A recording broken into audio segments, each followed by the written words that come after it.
দেখো এখানে ছোট ছোট করে আলু কেটে নিয়েছি, পোস্ত দিয়ে আলু ভাজা করব।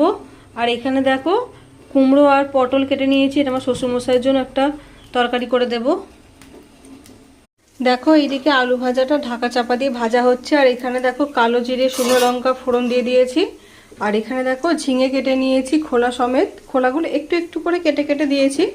এই দেখো এটা তো শুধু খোলা দিয়েই ভালো লাগে, তো আমি ঝিঙেটাই দিয়ে দিয়েছি পুরো। ঝিঙে বাটা করব, সেদিনে তোমাদের রেসিপিটা শেয়ার করেছিলাম, তো আজকে আর সেভাবে শেয়ার করব না, এমনি ওপর ওপর একটু একটু করে শেয়ার করে দেব। পেঁয়াজ রসুন শুকনো লঙ্কা কাঁচা লঙ্কা তারপরে ঝিঙেটা দিয়ে ভালো করে ভেজে নিচ্ছি। এবার পেস্ট করে নেব। এবার পেস্ট করব না, আর একটু ভালো করে ভাজবো।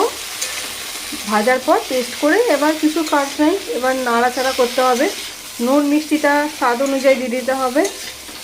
বেশ ভালো লাগছিল সেদিনে, ওই জন্য আবার আজকে করলাম।